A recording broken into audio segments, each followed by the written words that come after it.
the 4th of July.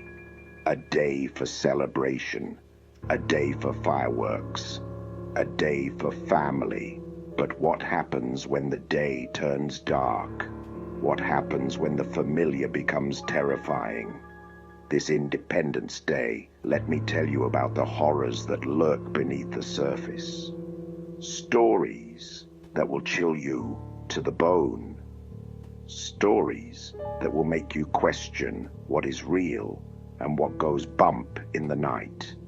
These are not just stories. They are warnings. Beware the shadows that lengthen as the sun sets on this day of freedom.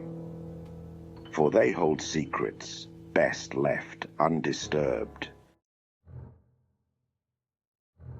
The Miller family barbecue was a yearly tradition, a time for laughter, for food, for family. This year, something felt different.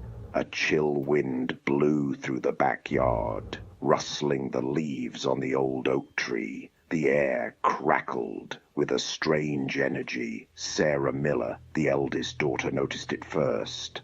A whisper on the wind, a cold spot behind her. Her brother, Michael, laughed it off, but Sarah couldn't shake the feeling that they were being watched. As the sun began to set, the feeling intensified. The laughter died down. The whispers grew louder. The annual town parade was the highlight of the year in Harmony Springs. Flags waved, children laughed. The streets were filled with joy and excitement as families gathered to celebrate. But this year, a sense of unease hung in the air, a chill that seemed to seep into the bones of the townsfolk. The parade began as always, but something was wrong. The usual cheer seemed muted, overshadowed by an inexplicable dread. The music sounded distorted, off-key. It was as if the instruments themselves were haunted, playing a tune from another world. Old Man Hemlock, who had lived in Harmony Springs his entire life, saw it first. His eyes, sharp despite his age, caught something unusual, a flicker of movement on the edge of his vision. It was quick, almost imperceptible, but unmistakably there. A figure in the crowd, dressed in clothes from a bygone era. The attire was old-fashioned, out of place in the modern-day celebration. He blinked, and it was gone, vanished as if it had never been there. But the feeling remained. Something was not right. The air was thick with an otherworldly presence. The figures reappeared as the parade continued. They seemed to drift in and out of sight, like shadows in the mist. Ghostly apparitions, watching from the sidelines. Their eyes seemed to follow the parade, filled with a haunting curiosity. The fireworks display was about to begin. Anticipation crackled in the air, thick and heavy. The night sky was a canvas waiting to be painted with bursts of light and color. Families gathered, their faces lit by the glow of sparklers. But this year, the excitement was tinged with fear. Whispers of strange occurrences had spread through the town, casting a shadow over the festivities. It started subtly, a flicker in the corner of the eye. Shadows seemed to dance and twist in ways that defied logic. A cold breath on the back of the neck. Then the fireworks began. The first explosion lit up the sky, but something felt off. Each explosion was accompanied by a blood-curdling scream. It was as if the fireworks were tearing through the fabric of reality itself. The crowd murmured, confused, afraid.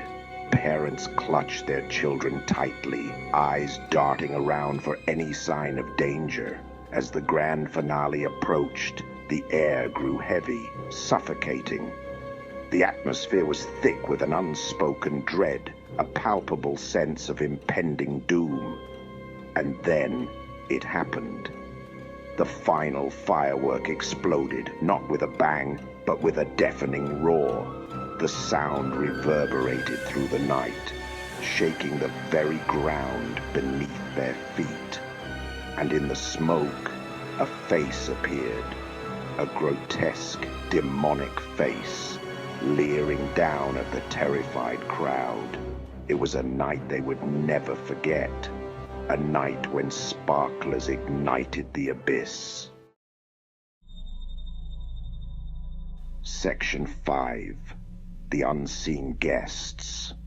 The whispers grew into voices. They seemed to be coming from the old oak tree, its branches swaying ominously in the wind.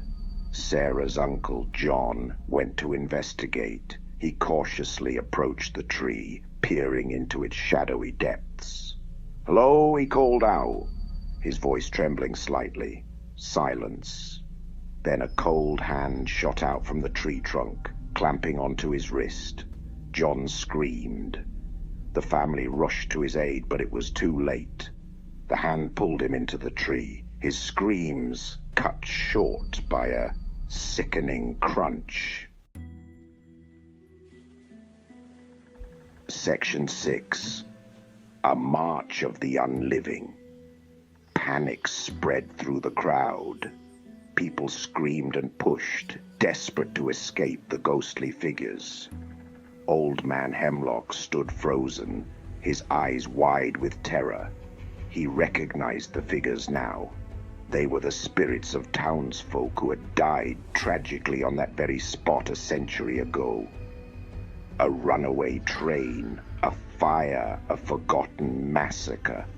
Their souls, unable to find peace, had returned to haunt the anniversary of their demise.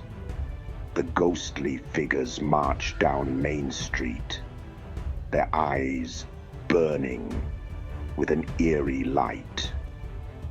Their moans echoed through the air, a chilling reminder of the town's dark past. Section 7. Echoes in the explosions. The demonic face in the smoke grew larger, its eyes burning with an infernal light. People scrambled back, trampling over each other in their haste to escape. But there was nowhere to run. The face was everywhere, its laughter echoing in the explosions. Then the explosion stopped. An eerie silence descended upon the crowd. The face in the smoke pulsed, its eyes scanning the terrified faces below. A single word escaped its lips, a word that chilled them to their very core. Mine. Section 8. The Burning Truth. The Millers fled in terror, leaving behind their idyllic barbecue and the memory of their beloved John. The laughter and joy of the day turned into screams and chaos as the flames consumed everything in their path. The oak tree stood silent now, its branches no longer swaying. It was as if the very life had been sucked out of it, leaving behind a haunting silhouette against the darkening sky. But the whispers remained, carried on the wind, a chilling reminder of the evil that lurked beneath the surface of their seemingly perfect life. These whispers spoke of secrets long buried, of ancient curses and forgotten sins. Later, they would learn the truth, the horrifying truth that would change their lives forever, shattering the illusion of safety they once held dear. The oak tree had been there for centuries, a silent witness to countless horrors.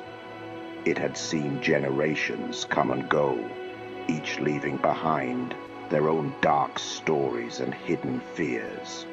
It was said to be a conduit to the other side, a place where the veil between worlds was thin, a portal through which unspeakable entities could pass, bringing with them chaos and destruction. And on that fateful 4th of July, the veil had been lifted, unleashing something dark and hungry into their world. A malevolent force that fed on fear and despair, forever altering the course of the Millers' lives. Section 9. Lurking in the Shadows. These are just 3 tales of the horrors that can befall us on the 4th of July, but there are many more. Stories whispered in hushed tones around campfires. Stories that send shivers down your spine and make you afraid to look into the shadows. So, this Independence Day, as you celebrate with family and friends, remember this. Not all that glitters is gold, and sometimes the things that go bump in the night are real. Be careful out there, and happy 4th of July.